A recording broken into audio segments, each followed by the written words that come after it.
ginawa mo? Isa akong manunugis ng aswang at narito ako para wakasan na katulad niyang mga salot. Tahimik kami namumuhay sa aming bukid. Sa ngayon tahimik, pero paano kung walang ani? Wala kayong pambili ng alaga ninyong hayop na nilalaban ninyo? Hindi ba't ang mga tao naman ang bibiktimahin ninyo? Hindi kami ganon. Tanging mga alaga lamang naming hayop ang aming kinakain. Maging ang mga anak namin ni Rogelio ay aming tinuruan na huwag kakain ng tao. Ay, si Rogelio, isa siyang walang kwentang tao. Iniwan niya ang pagiging manunugis ng mga aswang. Para saan? Sa pag-ibig. Lintik na pag-ibig na yan. Ginawa lang siyang aswang. Wala kaming ginagawang masama. Ang mabuhay kayo bilang aswang ay isang masamang bagay na. Anong sinasabi mo dyan na wala kayong ginagawang masama? Anak, bakit ka lumabas? Ano to? May pangatlong anak pa kayo? Maawa ka naman. Kahit man lang ang aming bunso, huwag mo nang idamay. Magkita-kita na lang kayo sa impyerno! Takbo, anak! Takbo!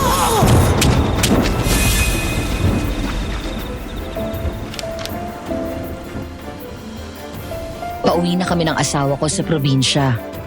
Makulimlim ang panahon. Panay ang kulog at kidlat kahit pa tanghaling tapat.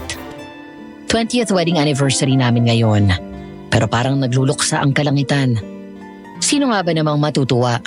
Gayong uuwi kami para mag-celebrate hindi ng aming anniversary, kundi para magdiwang ang asawa ko kasama ng babaeng pinapahalagahan niya. At ako naman para magsaya kasama ng asawa kong si Richelle. Oo, tama kayo nang narinig. Isa akong tibo at may ibang babae ang asawa ko.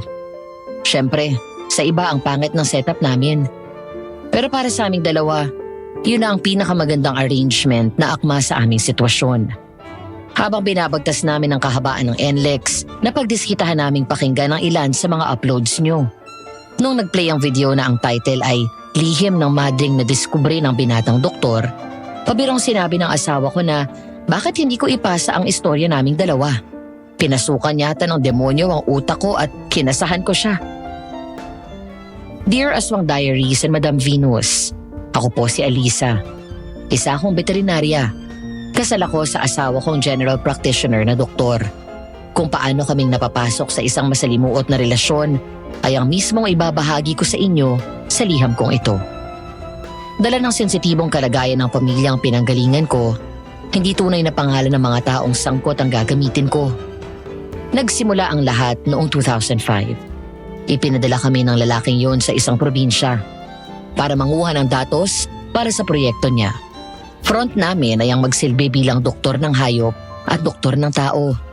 Pero ang totoo, naghahanap lang kami ng mga pwedeng mauto na ibenta ang lupa para mapagtayuan ng subdivision. Teka, nanlalabo yung salamin ko gawa ng gabok at pawis. Sige lang, ulapan man si Mang Banoy. Sino ba yung mangboy na yan? Hindi ko alam. Tinawagin lang naman ako ng lalaking yon at sinabing, Alaysa, bumaba na ang pondo. Kailangan ko ang mga datos mo. Pumunta ka ng probinsya. ayun, ganun lang niya sinabi. Wala nang ibang sinabi. Meron pa, ang sabi, Isama mo si Tommy. Magtulong kayo. Huwag mo akong hihiyain. para naman makaka-apekto sa kanya ang mga ginagawa ko. Ni hindi nga ako kilala ng pamilya niya eh. Ang alam ng mga tao ay isa akong charity case na pinag-aral niya. Kung ganyan lang din ang tatay ko, ay mabuti pang huwag na lang niya ako ipakilala bilang anak niya, no? Kung pwede nga lang na mamili kung sino ang nakabuntis sa nanay ko nung high school pa sila, hindi ko pipiliin ang tatay ko. Pero hindi ganun ang buhay. Hindi din naman ako totally independent sa kanya. Ang totoo niyan, siya ang nagpaaral sa akin ng pagbaveterinaryo. Bagay na hindi ko naman gusto. Dahil gusto ko talagang maging pediatrician. Mahilig ako sa mga bata, pero pinagveterinaryo ako.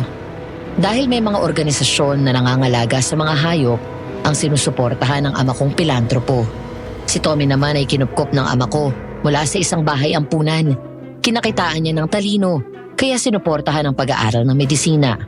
Si Tommy ang mahilig sa hayop at gustong magveterinaryo, pero naging doktor ng tao. Ano kaya silbi ng pagiging pilantropo ng tatay mo? Kung sa totoo niyang anak, hindi niya magawang maging galante. Hindi man lang niya tayo kinuha ng apartment dito kaya kwarto na maayos man lang. Magkaiba ang pagiging pilantropo sa mapagbigay o pagiging galante. Kahit pa, dapat bumawi siya sa'yo. 16 na taon kanyang pinabayaan tapos nung maging guest speaker siya ng high school ninyo at malaman niyang valedictorian ka, saka ka lang pinansin. Pinag-aaral ka pero pinakikialaman din yung gusto mo. Oo, pero masaya na ako sa sitwasyon na to. Hindi tayo hirap maghanap ng trabaho. Pero nepotismo tong malala. Ang sabi nga ng lalaking yun. Ang hindi alam ng gobyerno, hindi nepotismo. At ang nepotismo kung may silbi, hindi papansinin ng gobyerno. Kuhang-kuha mo ah. Hindi masyado ha. Kulang ng hinga sa ilong at lalamunan na may halak. Paano namang hindi? Wala nang liig yung isang yun eh. Ang laki pa niyan. Hugag ka talaga. Pero saktong-saktong pagkakalarawan mo sa kanya. Lagi pa nakapula kaya mukhang si Santa Claus yun kapag lumalabas sa TV. Tala! Tala! Ay, nasan ka ba? Uwi na tayo. Tipong may naghahanap ng aso ah. Iwan mo na kita dito saglit. Baka pumutok na yung bato ko kapag pinigil ko ba to. Kapag nandyan na yung Ali, tutulungan ko siya maghanap ng alaga niya ha. Saglit akong iniwan ni Tommy para pumunta ng CR. Ako naman ay umupo sa bangko ng isang karinderya at pinanood ang mga nagpaparoot pa rito na mga pasahero na naghahanap ng masasakyan. Tanghaling tapat yun. Hindi ko akalaing makakaranas si Tommy ng bagay na kukwestiyon sa paniniwala niya sa siyensya. Ayon kay Tommy, nasa loob siya ng banyo at kasalukuyang naghuhugas ng kamay nang makarinig siya ng ingay sa loob ng isang cubicle na parang dumadaing. Hindi matatakutin si Tommy, pero sabi niya nakaramdam siya ng biglang kilabot sa batok niya. Para maibsan ang pagkatakot, minabuti niyang magsalita. Okay ka lang ba dyan? Ano yun? Mali pala tong cubicle na tinapatan ko. Nasa pangalawang cubicle pala yung tao. Anong ginagawa mo dyan? Anong ginagawa ko? Ano pong ginagawa niyo rito? CR to ng lalaki. Tulungan mo siya. Sino po tutulungan? Pero hindi sumagot ang babae. Bagkus ay unti-unti yung lumapit kay Tommy, kasabay ng paglamig ang paligid na parang may aircon. Tapos naramdaman ni Tommy na naparalisa ang mga binti niya. Nagtayuan ang mga balahibo sa braso at batok niya. Nang tuluyan ang makalapit ang babae sa kanya, nanlaki ang kanyang ulo nung makita niyang medyo tagusan yun. Ani mo yung usok na nagkaroon ng anyong tao. Halos panawan ng ulirat si Tommy nung tumagos yung babae sa kanya. Sa kanya naramdamang nakakagalaw na ulit siya. At nang lingunin niya yung babae, inabutan niyang tumagos yun sa dingding. Doon na siya natakot ng tuluyan at napasigaw. Naku po! Multo! Tala! Ay nako, ano ba naman yung kalokohan mong yan? May tahid ka na inananakbo ka pang parang paslit. Sorry hindi ko sinasadya. Abay kalutong-lutong ni ring mga buto ko. Paano kung ako'y napasubsub at nabalian? Kawawa naman ako. Sasagutin mo ba ang magpapadoktor ko? Napansin kong may nagtatalak na alis sa di kalayuan. Paglingon ko, nakita ko yung aling naghahanap ng aso pala yung maingay. Pandalas na siya ng pagsasalita kay Tommy. Para siyang batang maliit na sinisermonan ng lola niya. Tatawa sana ako pero napansin kong parang namumutla ang loko. Nag-alala ako kaya binitbit ko ang mga bagahe namin at nilapitan ko sila. Naghahanap lang ako ng aso ko. Maaaksidente pa ako dahil sa kagagawan mo. Ano bang itsura ng aso ninyo? Bakit mo tinatanong? Tutulong ka ba sa paghahanap? Oo, makabawi man lang ako sa inyo. Bueno, sabi mo tutulong ka. O sige, hindi pa siya aso, tuta pa siya. Maputi, medyo balbon, may itim na ilong. Tapos medyo singkit. Mukha siyang laging nakangiti. Makapal ang balahibo niya sa buntot. Kailan pa nawawala yung tuta ninyo? Kani-kanina lang. Ang totoo niyan, layas kasi yun. Gala. Nag-aalala nga ako eh. Baka kako isang araw ay mapagdiskitahan ng mga tambay. Makisingit lang sa usapan ninyo. Itali nyo kasi kapag nasa labas o ginagala ninyo. Hindi naman masama na lagyan ng tali ang aso. Lalo na't para sa kabutihan nila. Abay, sino ka ba? Ako nga pala si Eliza. Isa akong veterinarya. ipinadala ko na gobyerno para tumulong dito sa komunidad ninyo. Iyang kausap naman ninyo ay si Doc Tommy. Makakatulong siya kapag may dinaramdam kayo na may kaugnayan sa inyong kalusugan. Ay, doktora. Hindi ko naman pinababayaan ng aking si Tala. Nag-iiyak kasi siya kapag nakatali. Naaawa naman ako dahil parang inaat eh. Lagi po kayong maghahanap niyan kapag ganyan. Naku, Aurora! Aurora, mabuti na mataan kita. Parinig ka. Oh, bakit po Aling Biring? Anong nangyari? Nawawala na naman po ba si Tala? Dahil sa palitan ng dalawa, nalaman naming Aling Biring ang pangalan ng matandang nawawala ng tuta. Aurora naman ang pangalan ng babae na bagong dating. Itong babaeng si Aurora ay yung matatawag mong simpleng gandang probinsyana. Pero may maganda siyang tindig. Medyo payat, pero may hubog at umbok sa parte ng katawan na dapat ay may laman. Having the right bumps where it matters, sabi nga. Ibang klase din ang mata niya. Ubod yun ng brown na parang sa mga holin mo lang nakikita. Oo, kanino ko pa hinahanap?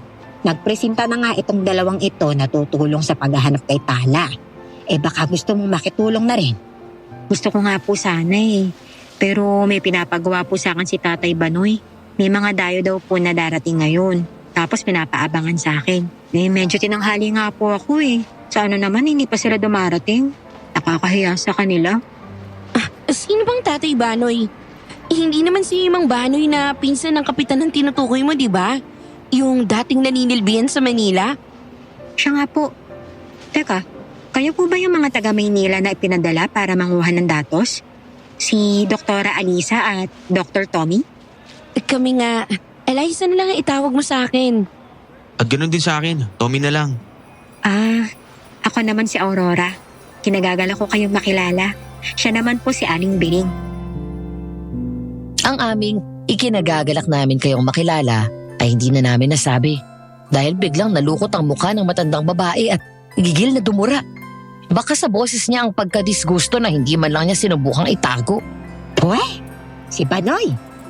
Iyong matandang iyon. Kaugnay na kayo? Naku, ngayon pa lang. Sigurado na akong wala kayong buting dadalhin sa lugar na ito.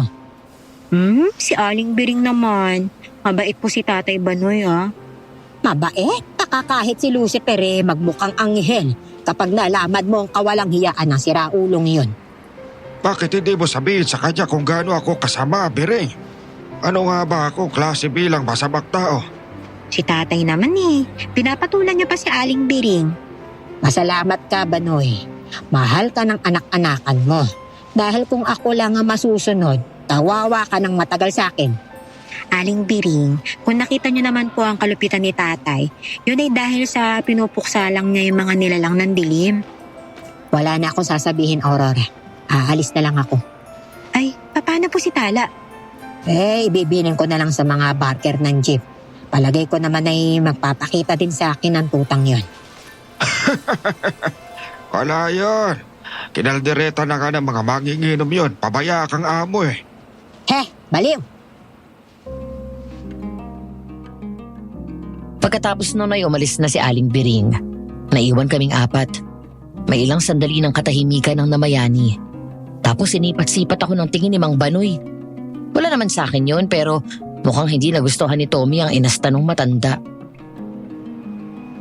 Mang Banoy, sigurado naman nakilala niyo yung isang yan at kung kaninong anak yung sinisipat-sipat yung ganyan. At saka dalaga ho yan ha. Oo, kilala ko ang ama nito. At anong dalaga ang pinagsasabi mo? Mas baton pa siya sa'yo, hindi ba, Liza? Mang Banoy! Kalma ka lang, Tommy. Mang Banoy, hindi ko po alam ang sinasabi ninyo. Katulad din ng wala akong alam sa ibinibintang nila sa inyo na naglustay kayo ng pondo na ipinagkatiwala sa inyo ni Cap. Hindi po yun totoo, di ba? Oo, walang katotohanan niyon. Pagkatapos ng palitan namin ng pasaring ni Mang Banoy ay sumakay na kami sa dala niyang van. Siyempre may logo yon ng humanitarian organization na nag-donate ng naturang sasakyan at siyang may papondo ng proyektong aming inaasikaso ni Tommy. Perks? Bago at malambot ang interior ng van at aircon na totoong malamig at hindi for show lang. Mula sa terminal ay nagbiyahe kami papunta sa tutuluyan naming bahay. Isa yung ancestral house na may malawak na bakuran na napapalibutan ng ilang puno gaya ng mangga, santol at kaimito. May bakod na gawa sa bato at antigong rehas. Isang ari-arian na parang napabayaan sa paglipas ng panahon. Isang haunted house sa madaling salita. Seryoso? Dito nyo kami patutulugin, Mang Banoy. Ang usapan ay bibigyan nyo kami ng maayos na tutuluyan habang nangunguha kami ng datos. Tama, anong inireklamo mo? Maayos ito, malaki pa. May nakahanda kang klinika dito at ganoon din sa Liza. Sinigurado ng organisasyon na may papondo sa inyo na kumpleto ang mga gamit ninyo. Papatawa ba kayo? Natural, sisiguraduhin nila yon. Kailangan namin makakuha ng maayos at malinaw na datos. Pero ang lugar na to? Ano to? Mukha akong lahat ng multo ng panahon ng Kastila nandito eh. Nako, hindi yata. Naduduwag ka, Tommy. Tuwag. Hindi matapang kaya ako. Sige, patunayan mo sa akin na matapak ka nga. Umuna tayo sa loob at buksan natin ang mga ilaw. Sa labas lang mukhang inapi yung bahay. Pero ang ganda dun sa loob. Kahanga-hanga ang mga antigong muebles na gawa sa kalantas. Nangingintabang sahig na gawa sa pulang semento o almagre. May natural na bango ang bahay dahil sa ginamit na pulang sedrong kahoy para sa hagdan at flooring ng second floor. Kahanga-hanga din ang mga kapis na bintana. Pero kahit gaano pa yung kaganda, mukhang hindi magawa ni Tommy na pumanatag. Kailan kaya ito huling nabindisyonan? Hindi pa ito nabebendisyonan. Pagkatapos na may mapaslang na isang buong pamilya sa bahay na ito, kahit ang pare ng simbahan ayaw tumuntun dito eh. Ano? Isang pamilya yon ng mga aswang na may 5 miyembro. Nanay, tatay at 3 anak. Pero 4 lang ang napatay. Sinasabi na buhay pa ang bunso. Ulo ko. Masakit ang ulo ko. Aray, parang binibiyak. Bigla na lang ay tumalungko si Aurora.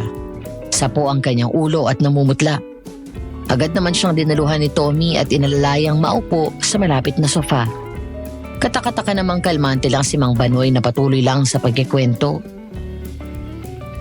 May ilan ngang nagsasabi na nakikita daw nila ang multo sa second floor ng bahay na. Ito, palipat-lipat daw doon sa mga kwarto at hinahanap ang anak niyang bunso. Mang Banoy, siguro mas mabuti ko sa ibang pagkakataon na lang ho kayo magkwento. Namimilipit na sa sakit ng ulo si Aurora. Nasaan ba ang kwarto niya? Katabi nung ginawa naming klinika mo para sa hayop. Bubuhatin ko na siya ron. Hindi na naman kailangan gawin yun ni Tommy. Lilipas din naman yun kagad. Mga doktor po kami ni Tommy. Siya ay sa tao at ako naman ay sa hayop. Ginagampanan lang po niya ang tungkuling sinumpaan niya. Oh, bakit nandito ka na kaagad? Anong nangyari kay Aurora? Kukuha lang ako ng gamot sa sakit ng ulo. Palagi bang nangyayari yun sa kanya? Sa mga pagkakataon may naririnig siyang tungkol sa patayan o kaya ay kapag kumukulog o kumikidlat, nagkakaganyan siya. Mang Banoy, may alam ba kayong masamang dinanas ni Aurora para magkaroon siya ng ganyang trauma? Malay ko, napulot ko lang naman siya nung 12 taong gulang pa lang siya. Isang maulang gabi nun, galing ako sa pamamaslang ng aswang. Bigla na lang may sumalpok sa tabi ng pick-up ko. Siya pala yun. At inampun niyo siya. Hindi ko siya inampon. Kinupkop. Magkaiba yun. Pero tatay ang tawag niya sa inyo. Siya lang ang nagdesisyon na tawagin akong tatay. Kailanman hindi ko naman tinuring na anak si Aurora. May sarili siyang mga magulang at wala akong balak na maging kapalit nila sa buhay niya. Sinubukan niyo na po ba siyang tanungin? Oo. Ilang beses na. Lampas na sa bilang sa mga daliri ko at kamay at paa pero wala siyang matandaan. Pero napatingnan niyo na po ba siya sa isang espesyalista? Oo, sabi, meron siyang, anesthesia. Baka ho amnesia. Yung sakit na kalimot. Oo, yun nga. Wala siyang naaalala na kahit ano maliban sa pangalan niya. Iniwan na kami ni Tommy at binalikan niya si Aurora. Ako naman ay sinamahan ni Mang Banoy sa kwarto ko. Tapos iniwan din kaagad. Dahilan niya sa akin, maghahanda siya ng hapunan. Dahil pagod ako sa biyahe, agad akong nakatulog paglapat ng likod ko sa kama. Madilim na ang paligid nang magulantang ako ng mga sigaw ni Tommy. Ganito ang nangyari, Madam Venus, ayon sa ibinahagi sa akin ni Tommy. Oh, nandito ka pa rin. Mang Banoy, Hayatid ko na si Alaysa sa kwarto niya. Halika na para masamahan din kita sa kwarto mo. Makatapat lang naman ang kwarto ibinigay ko sa inyo eh. pero paano po si Aurora? Wala po siyang kasama dito. Hindi ba doktor ka? Mapapabilis ba ng pagbabantay mo sa kanya ang epekto ng ibinigay mong gamot? Hindi nga ho. Kung ganon, wala ka naman ibang magagawa. Kundi ang hintayin na tumalab yun. Halika na, iwan mo na muna siya dyan. Ayaw man ni Tommy na iwanan si Aurora at sinunod niya ang payo ni Mang Banoy. Praktikal ang matanda. At kahit sa medisina, ganun din naman ang dapat na gawin. Hintayin na gumana ang gamot. Hindi naman magiging instant ang pagkawala ng sakit ng ulo ni Aurora kung tututukan niya. Dito ang kwarto mo. Iyang katapat naman ay kay Alaysa. Okay po, salamat. O siya, maiwan na kita ha. Asikasuhin ko lang muna ang hapunan natin. Ay, nakakapagod ang biyahe. Pero mas nakakaubos ng lakas yung makakita ka ng multo. Sino kaya yun? At sino kaya yung hinihingan niya sa akin ng tulong? Parang naririnig ko yung boses niya eh. Hindi ko lang matandaan kung saan at kailan. Ay, ewan, baka guni-guni ko lang siguro. Tutulog na nga lang muna ako. Ipinagsawalang bahala ni Tommy ang naranasan niya sa CR sa terminal. Dahil pagod, minabuti niyang matulog.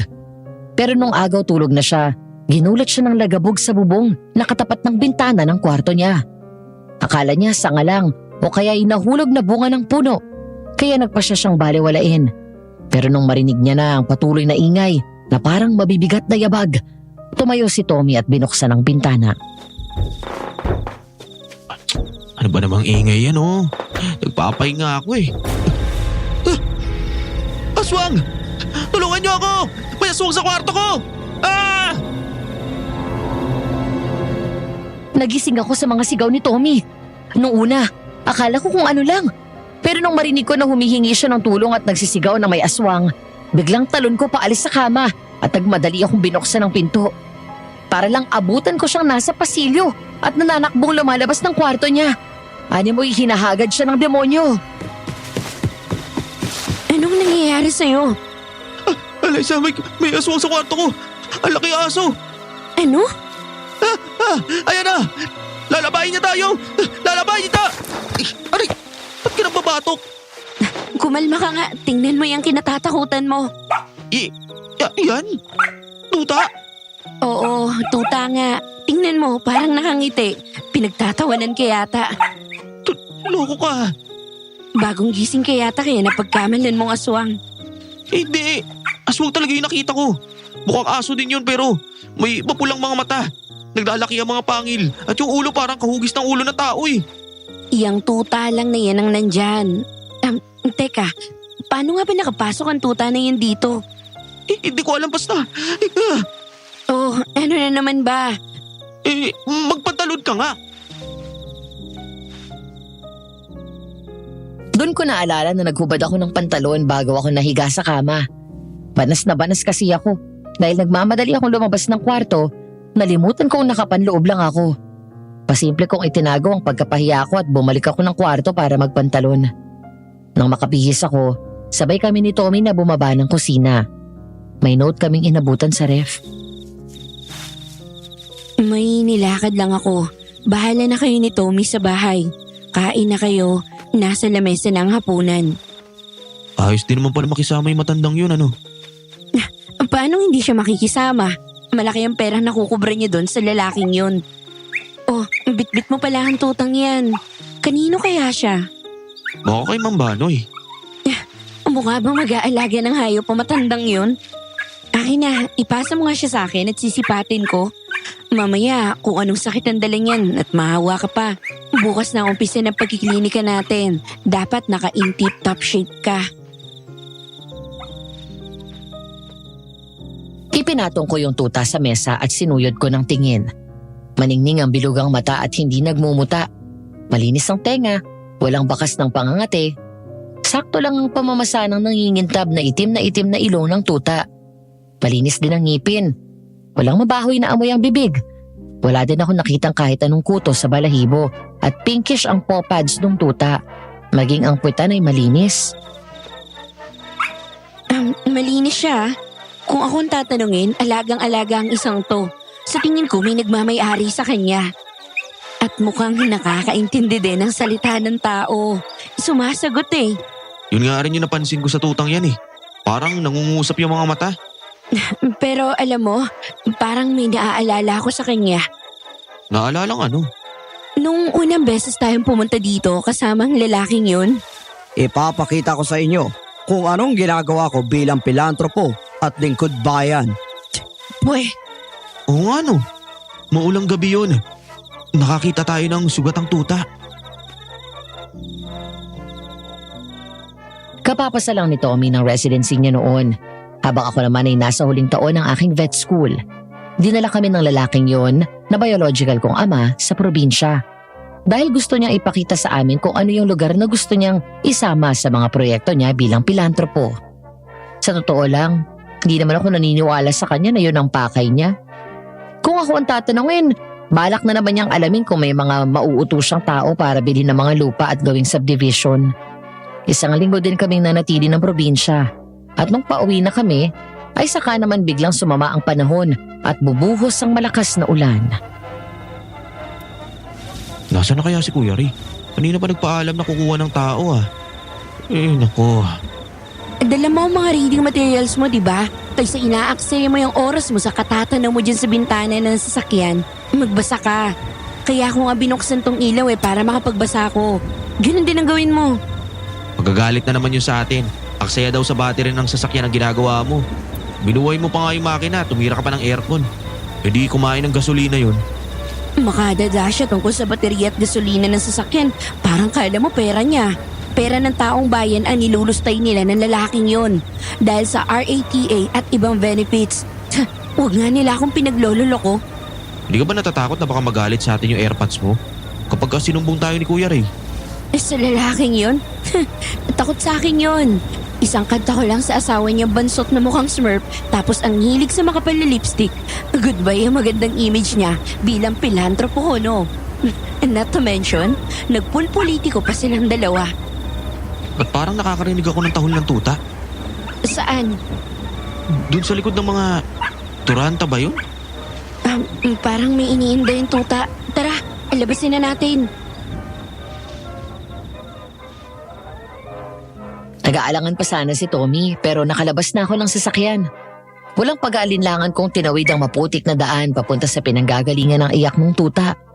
Nung hawigin ko ang makapal na duranta, isang cute na puting tuta na may malaking sugat sa kanang pigi ang sumalubong sa aking paningin. Ay, ang laki ng sugat nito. Bakit kasi bigla kang sumugod sa ulan? Hindi mo na lang hinintay na makapagbukas ako na... Wala. Ako. Anong nangyari naman dyan? Pinagtripan siguro ng kung sino. Ang laki ng sugat sa may kanang balikat niya. Tingin ko'y tinagayan o kaya kinaret. Kawawa naman ang baby. Salbahe naman ang gumawa niya. Ang liit-liit pa ng tuta na to eh. Tara, mabuti pa't buhatin na natin siya sa sasakyan para matingnan ko na maayos. Lilinisan na tatayin ko na din ang mga sugat niya. Ano yun? Parang malakas na ulan. Tayo na. Mas ligtas tayo sa sasakyan. Ako na magbubuhat dyan sa tuta. Maraming salamat. Narinig mo yun? Parang may nagsasalita. Baka gawa lang ng ingay ng ulan. Halika na. Narinig ko rin yung malamig na boses. Parang bulong lang ng hangin pero malinaw ang pagkakasabi ng pasasalamat. Winalawala ko lang yun. Iniisip na guni-guni lang dahil sa malakas na patak ng ulan. Pagdating sa kotse ay agad kong ginamot ang tuta habang yakap yun ni Tommy. Saktong natapos ako sa tuta, dumating ang driver. Iniradyo na may bitbit kaming tuta.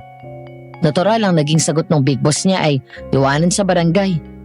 Wala kaming nagawa kundi ang sumunod. Siyempre, mga paaral kami at tumatanggap kami ng allowance sa lalaking yon. Balik tayo sa kasulukuyan kung saan nasa kusina kami. Nasa na kaya ang tutang yun ano? Oo, Oo, tuta ka din. Pero hindi ikaw yung hinahanap namin. Iniisip ko nga baka ito yung tutang yun eh. Tommy, lumalaki ang tuta. Nagiging aso. Ilang taon na nakalipas yun. Imposibleng ito yung tuta na yun. Ano, hindi na lumaki. Oo, alam ko, pero Hoy, ano't bigla naman nagalit to? Ah, nandito pala kayong dalawa. Anong ginagawa niyan dito? Kilala niyo po ba ang tuta na to? Malay ko ba kung ano yan? Ibig ko sabihin na ano at may tuta dito, inyo ba yan? Ah, hindi ho. Iniisip ko nga po na baka sa inyo to eh. Aurora? Andiyan ka ba? Ay, pumasok na ako. Nakikibalita sana ako kung nakita mo si Tala. Anong ginagawa mo rito, Bering? Oh, anong ginagawa ng tuta ko rito? Aba, malay ko. Hindi naman hospisyo para sa mga naliligaw na hayop ang bahay na ito. Kung kinukuha mo na kaya ang alaga mo, Bering. Kaya ba'y makakagat pa yan dito eh. Makabala pa yan dito sa 2 doktor. Oo, kukunin ko na. Halika na, Tala. Uuwi na tayo. Baka gawin ka pang kaldereta ng matandang yan. Sino bang nagtala ng tutang yon? Hindi ho namin alam. Nakita lang namin yan sa kwarto ni Tommy. Ganun ba? Sige, bayaan na natin yon. Baka nakasali sila. Malapit lang naman dito ang bahay ni Bering eh. Kinabukasan, madilim-dilim pa lang ay gising na ako.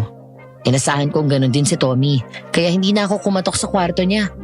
Pero pagbaba ko, napansin kong patay pa ang ilaw sa parte ng bahay na ginawang klinika niya. Iiling-iling akong tumungo sa lugar ko para lang makita kong nakaawang ang pinto nun at tila ba may mga kaluskos mula sa loob nun. Namataan ko ang may kataba ang tubo na nakasandal sa malapit lang. Hinagip ko yon at dahan-dahan akong pumasok sa loob. Handa akong pukpukin ang sino mang sumugod sa akin. Tommy? Ano ginagawa mo dito sa klinika ko? At bakit hindi ka man lang magsindi ng ilaw? masisilaw ang mga to eh. Diba, mga baby? Ginulat mo naman kami. Tommy naman, doktor ka ng tao. Tao ang paghandaan mong asikasuhin. Nag-aasikaso naman ako, kaso narinig ko itong mga kuting na nag-iiyakan eh. Nung sinundan ko yung ingay, dito ko nakita sa may klinika mo. Mga kawawa naman eh. O siya, ako nang bahala sa mga yan. May feeding bottle ako para sa mga kuting. Magkasikaso ka na. Baka mamaya ay bumahan ng tao. Alam mo naman, basta libre, pinagkakaguluhan. Isang na pala kayong dalawa. Magandang umaga sa inyo. Magandang umaga din po sa inyo, Mang Banoy. Good morning po, Mang Banoy. Pagkakain natin ng umagahan, sasamahan ko kayo sa palengke at sa ilang lugar dito sa amin para malaman ng mga taga rito na may padalang libreng doktor at veterinaryo sa gobyerno. Salamat ho, Mang Banoy. Sakay ng pulang pick-up ni Mang Banoy ay lumarga na kami papunta sa palengke. Bawat taong makasalubong namin ay masayang binabati si Mang Banoy. Ang mga malamig na bati ay agad na napapalitan ng magandang salubong sa oras na ipakilala kami ni Mang Banoy. Ilang oras ang inabot ng aming pag-iikot sa buong lugar at saktong pabalik na kami ng bahay nang may lumapit kay Mang Banoy. May nangangailangan ng doktor sa may dulo ng lokalidad. Oh, ang sarap ng hangin sa gabi. Ginabi tayo. Alam mo ba itong dinadaanan natin? Nakakatakot kasi puro talahib eh. May palay naman sa banda doon, tsaka sabi ni Mang Banoy, hihintayin niya tayo doon sa may bukana. Hindi kasi pwede sasakyan dito eh. Masasigasan ng mga punla na katatanim lang. Ayos din naman yung pagkakataon no.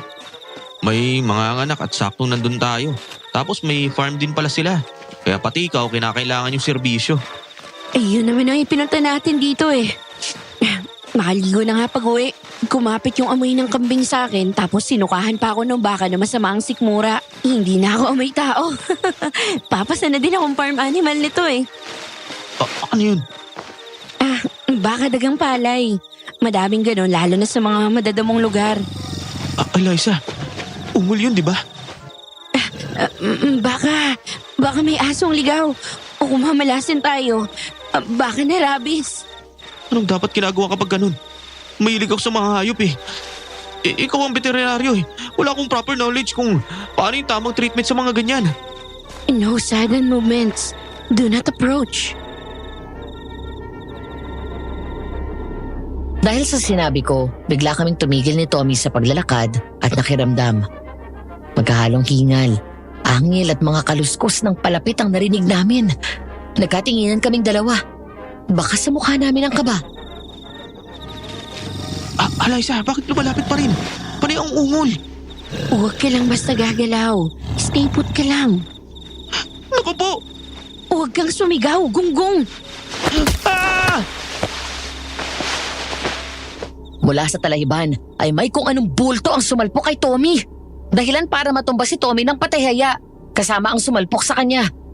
Tiningnan ko ng matiim ang bulto at nabigla ako sa aking nakita. Aurora, anong ginagawa mo doon sa talahiban? Tulungan niyo ako.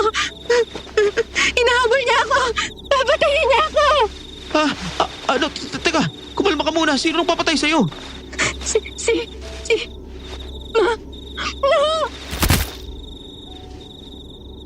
Hindi na naituloy ni Aurora ang sasabihin niya dahil nawala na siya ng malay. Hindi man namin naintindihan ang nangyayari, ay minabuti namin ni Tommy na buhati na lang siya pa uwi. Pagdating namin sa bahay ay dinerecho namin siya sa klinika ni Tommy. Sinubukan naming tapik-tapikin ang pisngi ni Aurora para magising siya, pero panay ungo lang siya. Niluwagan ko ang bukas ng blusang suot niya at nabigla ako sa aking nakita. Tommy, tingnan mo. Ang laki ng peklat sa kanang balikat ni Aurora. Naku po, oo nga. Sino kaya may gawa niyan sa kanya? Sa kanlalim at ang laki pa. Ano sa tingin mo? Ang bago lang ba yan oh? Mukhang nakuha niya to nung bata pa siya. Sino naman kayang hayop ang gagawa na ganun sa isang bata? Hindi ko alam. Pero kung ano man yun, o sino man yun, naniniwala akong may kinalaman yun sa amnesia niya at sa trauma niya. Nakailang yugyug pa ako kay Aurora at nung makita kong walang pag-asa na gumising siya ng pusa, kumuha ko ng bulak na may amonya at ipinaamoy yun sa kanya. Di siya agad nagkamalay pero umigpaw ang kamay niya at mahigpit na hinawakan ang pulsuhan ko. Aray ko, Aurora! Bitawan mo ko! Gumising ka! Ano? Naku po. Nagpasa ng braso mo. Pasensya ka na, Alisa.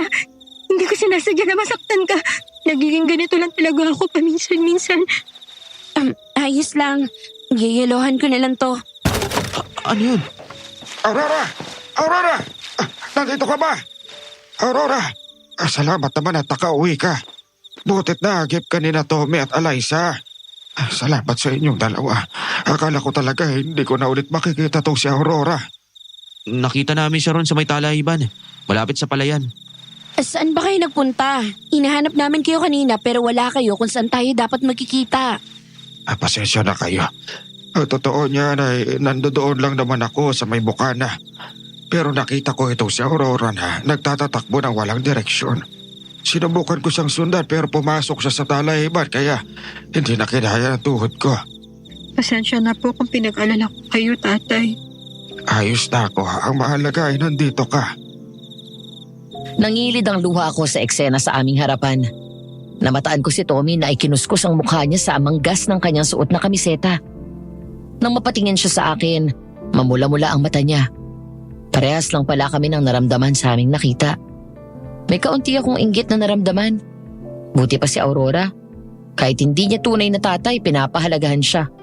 Samantalang yung akin, pera-pera lang ang kayang ibigay. Sinusulit pa ang bawat sentimo. Natapos ang gabing yon na magkahalo ang saya at pait sa dibdib ko. Pero sinarili ko na lang. Nung sumunod na araw, bandang tanghali. Nandito ko pala sa garden. Kumusta? Eto, parang hindi ko nakakayanin pa mamayang hapon. Ang daming dumadating para magpatingin ng mga hayop nila. Kamusta naman yung batang pinapunta ko sa'yo? Natingnan mo ba? Oo, nakakaawa nga eh. Ayaw pa nung nanay na patignan. Kung di pa nalaman na libre ang konsultasyon at gamot. Ay, iba na ang tunog ng hinga ng bata eh. Buti na lang napansin mo at pinilit na lang silang magpatingin kaagad sa akin. Oo, ay napansin ko kasi na may tunog na yung ubo. Parang drum. Ang hilig mo talaga sa bata, no? Sana talaga natuloy talaga yung pangarap mo maging pediatrician. At sana, ikaw na lang ang naging veterinaryo. Aba, puliho na ako manangimas sa mga nakapilang hayop kanina. Padalas ka tuloy sa pag-aalkohol kasi umahawa ka sa mga tao. Teka, Hindi ba nanghapdi ang kamay mo? Hindi naman. Dinalhan ko po kayo ng melon na malamig saka makukutkot na binili namin ni tatay kanina. Sabi niya kasi dadagsain kayo ng tao ngayon eh. Kamusta? Ayos lang ba kayo? Ayos lang, buhay pa. Ayos lang din ako. May hayop na pero masaya na makatulong sa mga nangangailangan. At dito pala si Aurora. Dinalhan ko sila ng maiinom. Mabuti kung ganon. Grabe ang pagod ng mga iyan eh. Tatay, baka po pwedeng dalhan ko ng melon si Aling Biring. Nangako po kasi ako sa kanya na magkikita kami eh. Si Biring na naman.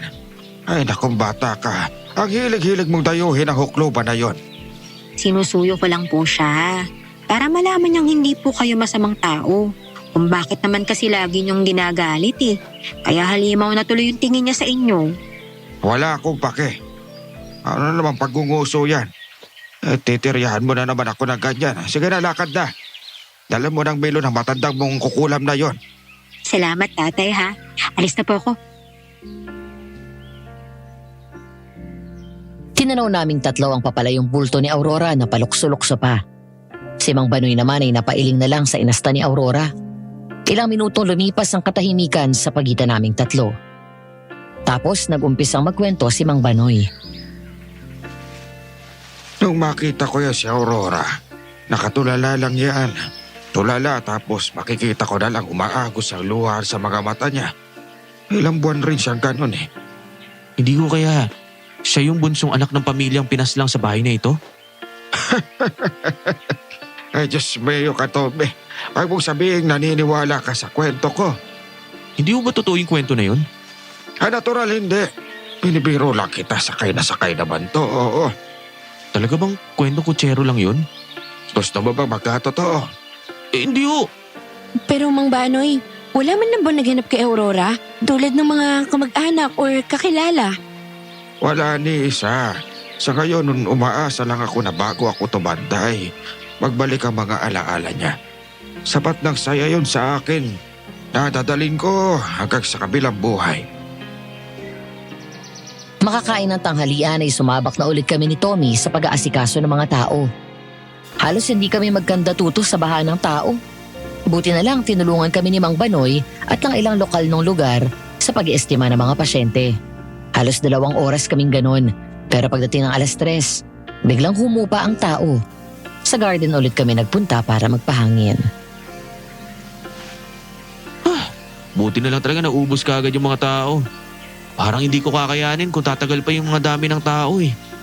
Matutuwa ang lalaking yun. Ang daming kumakagat sa palabas niya. Pero tayo naman ang pagod. Hindi naman sapat ang ibinibigay niyang abot sa atin eh, kumpara sa pagod na to. Huwag ka mag-alala. May parating daw na parang reliever natin. Yun nga lang hindi natin makakasama dito. Ano? Bakit naman hindi? Sa intindi ko, volunteer lang daw ang mga yun galing sa mga private hospitals. Mga nagkakawang gawa ko no, pero ang totoo, nagbabawas lang ng tax. Mga galing sa altang pamilya Kung magpapahinga na kayo, bakit hindi kayo magpahangin sa labas? Gumala-gala kayo kapag ganitong araw ng Sabado. Maraming mga tayong magtitinda doon galing sa ibang lugar. Baka mamaya may magustuhan kayong bilhin. Parang magandang ideya yan, Mang Banoy ah. Ano sa tingin mo, Eliza? Parang nga. Sige, punta tayo. Mang Banoy, aanin niyo yung bitbit niyo. Parang ang dami naman yatang atay ng baboy yan. Ito ba? Mag-iihaw ako ng atay mamaya. Kakoy, parang ang sarap kumain ng ganon, ano? Alam mo na, kasabay, kaunting alak. Naku, okay lang uminom paminsan-minsan eh. Pero wag lang susobra, masama yun sa atay, no? Opo, Dok. Makakaasa kayo. Pagod man kami ni Tommy ay naengganyo kaming sundin ang suggestion ni Mang Banoy.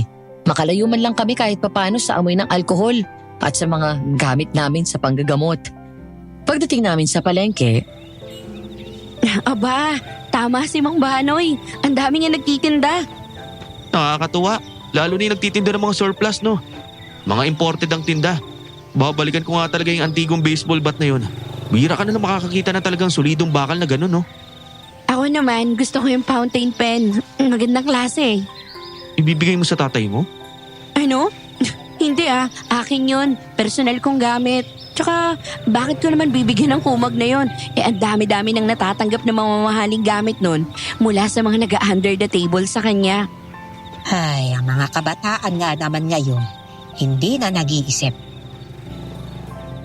Napalingon kami sa direksyon ng nagsalita at nakita namin si Aling Biring.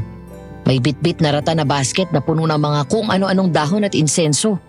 Dala ng kagandahang asal, binati pa rin namin siya ng may paggalang kahit na bakas ang iritasyon sa mukha niya. Magandang hapon po sa inyo, Aling Biring. Kumusta ho? Parang hindi niyo yata kasama si Tala. Nagagala na naman ang isang yon. Malapit-lapit ko na talagang sundin ang payo mo, doktora, na itali na lang siya kapag nasa labas at pakakawalan ko na lamang sa loob ng bahay. Ano yung dala ninyo?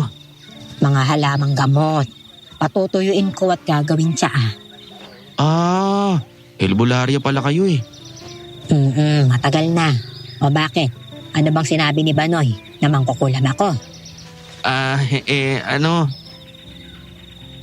Kung may isang katangian si Tommy na hinangaan ko, yun ay ang kawalan niya ng kakayanan na magsinungaling. Pero sa mga oras na yun, gusto ko siyang dagukan dahil kitang-kita na tama ang hinala ni Aling Biring. Sinubukan kong iiwas ang usapan. Aling Biring, anong ibig niyo sabihin kanina nung sinabi niyo na hindi na nag-iisip ang kabataan ngayon? Ay, ano pa nga ba? Katulad ninyong dalawa, bilib na bilib kayo dyan sa mga surplus na yan. Gandang-ganda kayo. Hindi nyo man lang naisip na mga segunda mano na iyan. Alam naman namin na pinaglumaan na ng ibang mga surplus. Talaga ba? Alam nyo rin ba na kadalasan sa mga nagtatapon o nagdidiskarga ng kanilang mga lumang gamit ay nagbubulong sa gamit na inaalis? Ano namang ibinubulong? Tulad ng sumama na sa'yo ang sakit ko. O di kaya, dalhin mo na ang lahat ng kamalasan ko sa buhay. Tapos, ikaw naman itong si Uto-Uto, bibilihin mo. Kung paminsan pa nga'y namatay sa karumal-dumal na paraan ng may-ari ng mga ganyan. Huwag kayong matakot, Aling Biring. Kinikilabutan tuloy ako sa mga sinasabi ninyo eh. Kinilabutan ka, no? Pero hindi kayo kinikilabutan sa pagsama ninyo dyan kay Banoy. Masamang tao ang lalaking iyon. Ako mismo nakaalam sa pagiging brutal nun. Paanong brutal? Ang tinutukoy niyo po ba yung pagiging manunugis niya ng aswang? Alam nyo pala eh. Sigurado akong pinagyayabang niya yun. Mali kayo. Hindi yun ipinagmamayabang ni Mang Banoy. Kaya Aurora namin yung narinig nung unang beses tayo magkita-kita sa terminal. Naalala nyo ba? Hayop.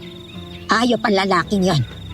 Kung may kakayanan lamang akong iganti ang nabiktima niya, gagawin ko. Hay, Biring! Ano, tinatakot mo na naman ang mga yan? Gusto mo silang umalis dahil nawawalan ka ng kliyenteng gagatasan sa pag-aalbularya mo? Masisiraan mo ako sa mga tao ng paulit-ulit, Banoy. Pero hinding-hindi mo mapagtatakpan ang kasamaan mo. Alam ko ang ginawa mo sa pamilyang yon. Kung paano kang nagtatatawa habang pinapaslang mo sila. Masasama silang tao, Biring. Mga aswang. Salot sa sangkatauhan. Habay nararapat lamang sa kanilang ginawa ko. Naging mainit ang pagtatalo ng dalawang matanda. Kaya kinailangan ng makialam ng mga tanod para awatin silang dalawa.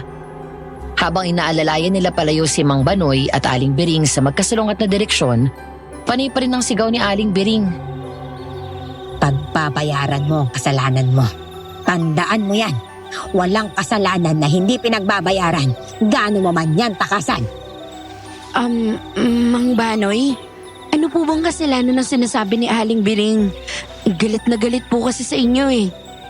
15 taon nang nakakalipas mula na makuha ko si Aurora. Isang pamilya ng mga aswang ang aking pinaslang. Teka lang, aswang? Sa panahon natin ngayon? Oo, totoo ang mga yon. Matago-tago kung saan at nakikihalubilo sa komunidad. Mga salot na kumakain ng tao. Kung mga aswang ang pinatay ninyo, bakit gano'n na lang ang galit ni Aling Biring sa inyo? Mga aswang na nagbabalat kayo bilang magsasaka sa may paanan ng bundok. Noong mga panahon na yon, isang kilalang mangkukulam yan si Biring. At kaibigan niya ang mga yon. Hiniwala si Biring na hindi sila kumakain ng tao. Sinubukan ba ninyong ipaliwanag kay Aling Biring? Tinuring niya matalik na kaibigan ng pamilyang yon. Sa palagay niyo ba, paniniwalaan niya kahit anong sasabihin ko? Siguro ay hindi. Isa na lang ang problema ko. Nakatakas ang bunso ko anak ng mga yon. Nag-aalala ko. Sigurado malaki na yung batang yon at maghihigante yon. Kailangan maunahan ko ang aswang na yon bago pa siya makapanalot sa komunidad. Bakit hindi nyo nalang ipaalam sa mga otoridad? Sa tingin mo, paniniwalaan ako. Baka mauna pa akong ikulong sa mental bago pa sila umaksyon at maniwalang may aswang. Tama naman siya. Kahit naman kami ni Tommy ay nahihirapang paniwalaan ng mga pinagsasabi niya. Nila ni Aling Biring. Hindi ko mabilang kung ilang beses kong naisip na isumbong sa pulis ang nalaman namin. Ang kaso ng pagpaslang ay isang krimen. Pero nung sasabihin ko na isang pamilya ng mga aswang ang pinatay ng isang aswang hunter, baka ang estranged father ko pang tumawag sa Philippine Mental Institute para ipakulong ako. Pero aswang nga lang ba talaga ang problema namin? Dahil pagdating ng gabi, Pupunta muna ako sa clinic. Mag-aayos ako ng mga gamit at mag-inventory na medical supplies. Ikaw? Nakapag-ayos na ako kanina ng mga gamit ko bago tayo magkita sa garden. Kaya didiretso na rin ako sa kwarto ko. Sa totoo lang, medyo nahihirapan ang utak ko na iproseso yung mga narinig ko kanina eh. Okay ka pa ba, Doc? Umurong na kaya tayo. Umuwi na lang tayo sa Maynila. Sabihin ko sa'yo na gusto kong tulungan si Aurora. At hindi lang dahil sa Hippocratic Oath na yan. Maiintindihan mo ba ako? Trip mo siya, no? Inaalam ko pa lang. Pero sa mga nalalaman natin kahit pa unti-unti, kahit pa sobrang hirap paniwalaan, gusto ko talaga tulungan si Aurora. Pakiramdam ko, may mali sa nangyayari dito. Ganun din ako. Pero hindi natin pwedeng kalimutan kung anong ipinunta natin dito. Hindi natin responsibilidad na pakialaman ang personal nilang mga problema. Ganun ba? Pero kung gagawin mo problema ang personal na problema ni Aurora, dahil sa ibang dahilan, maliban sa awa, obligasyon mo sa ating propesyon, okay, sabihin na natin na dahil inlababo ka. Sige, susuportahan kita. Salamat, Eliza. The best ka talaga. tinapik-tapik ko lang sa balikat si Tommy. Pagkatapos nun ay pumunta na siya sa kwarto niya. Ako naman ay naging abala sa pag-aayos ng mga gamit ko. Sobra akong nalibang sa ginagawa ko. Pagtingin ko sa relo, 11:30 na. Napagawi sa salaming bintana ang paningin ko. Munti ko nang malunok ang dila ko dahil sa takot. Isang dambuhalang aso ang nandun. Puti ang balahibo, namumula ang mga mata, at may mga pangil na hindi maitago ng nakasar ang bibig. Sisigaw sana ako pero... Eliza! Tulong! Nagpakita na naman yung multo sa akin. Nakakaiyak. Tapos sabi niya, bilisan ko raw. Pati ang sabi na... Teka, ayos ka lang ba? Bakit ang putla mo? Tommy, nakakita ko ng aswang. Ano? Saan? Nandyan sa bintana kanina. Nakatingin sa akin. Sisigaw na sana ako, pero naunang pagdating mo. Aswang? Nasaan ang aswang? Mang Banoy! Teka, kalma. Para sa naman po yung shotgun na yan? Ito ba? Ay pamatay aswang ko ito. Bawat bala nito ay gawa sa tanso at pilak. Walang ligtas ang aswang dito. Ano na namang nangyayari doon? Ang mga manok ko. Bagong bili lang ang mga yon. Nalintikan na. Mukhang inuupakan ng mga aswang. Dito lang kayo, titignan ko. Pero hindi kami nakinig sa kanya. Paglabas ni Mang Banoy ng bahay ay sinundan namin siya hanggang sa sumapit kami sa likod bahay. Bukas ang kulungan at nangagkalat ang mga balahibo ng manok sa lapag. Nang makalapit kami, tumubad sa amin ang nakakarimarim na eksena. Nagtalsikan ng dugo sa paligid at wakwak ang katawan ng mga manok. Parang may halimo na nagwala doon at nilapa lahat ng mga nasa kulungan. Nandali ang lahat ng manok ko. Ang grabe ito. Pero may kakaiba dito, Mang Banoy. Natural. Kakaiba ito sa karaniwan dahil aswang ang mga sangkot. Gumagamit ba ng blade ang mga aswang? O di kaya yung mga matatalim na bagay na kung ano? Dahil kung ako ang tatanungin, hindi ito gawa ng ngipin. Masyadong malinis ang hiwa na ginawa sa mga sugat ng manok. Baka ginamitan ako ko ng aswang. Kung ang sinasabi mong asong malaki ay Ang alam kong asong aswang sa Bicol at Visayas matatala sa mga kuko ng mga iyon. Lahat kinuko? Maliban sa isang to? Bakit? Anong mali sa isang yan? Itong isang to, ang pinatay sa kagat. Masasabing nilapa. Kahit ano pa yan, ang katotohanan na may aswang nakakalat-kalat dito ay nagpapatunay ngayong gabi na mayroong nga mga aswang ulit. Hindi maglalaon at mahagip ko rin ang isang yon. Ibang kilabot ang gumapang sa katawan ko nung marinig ko yung sinabi ni Mang Banoy. Para may kakaiba doon. Nakatagong kabrutalan. Bagay na nararamdaman ko lang sa mga nakikita ko mga bata na tuwang-tuwa na tinotorture muna ang mga insekto bago patayin. Alam mo ba yun, Madam Venus? Yung bawat hiklat nila sa binti ng tipaklong natatawa sila. Ani mo yung mga sadista na tuwang-tuwa na pinagdudusa nila ang mga mas mahina sa kanila. Ganun yung uri na kabrutalan na nabakas ko sa boses ni Mang Banoy. Bagay na pinansin din ni Tommy nung nakabalik kami sa bahay. Ako lang ba yun o napapansin mo rin na parang may kakaiba kay Mang Banoy? Paanong kakaiba?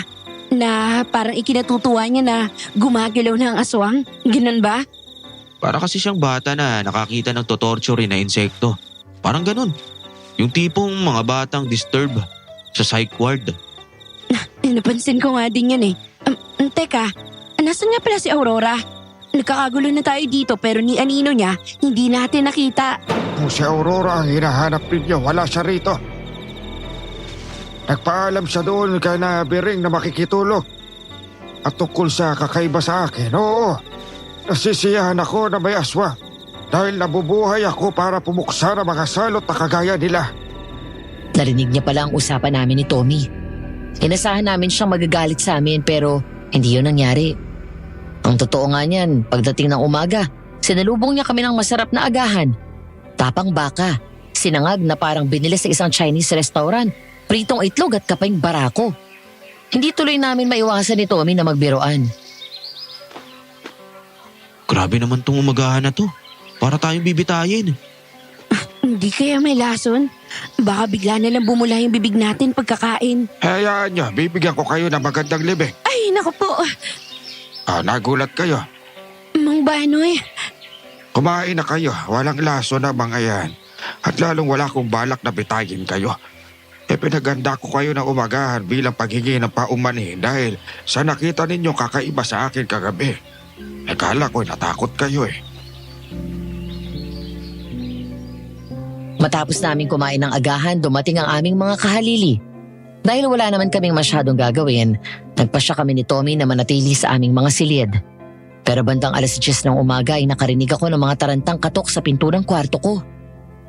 Binuksan ko ang pinto para makita si Tommy na namumutla. Nakiusap siya sa akin kung pwede kaming mag-usap. Kaya pinatuloy ko lang siya sa kwarto ko. Hindi na siya nagpaligoy-ligoy pa. Nangungot yata ako. Ang sama namang napanaginipan ko. oh, bakit? Ano ba na panaginipan mo? Gabi, nasa isang liblib na lugar ako. Masama ang panahon eh. Tapos panay ang kidlat. May 3 katawan na nakahandusay. Yung isa medyo may edad na lalaki tapos 2 kabataan naman sa gitna. Sa gitna rin may nakahandusay na katawan, isang babae, isang lalaki pa. Kilala mo? Yung lalaki oo eh, si Mang Banoy. Pero hindi ko kilala yung babaeng nakalugmok sa lupa. Nagmamakaawa nga siya eh. Pero parang nakita ko na siya. Nagmamakaawa yung babae kay Mang Banoy? Oo, ewan ko, naguguluhan ako. Sa kapanaginip lang naman yun eh. Ano pa nga ba? Ang mabuti pa, lumabas kaya tayo. Magpahangin.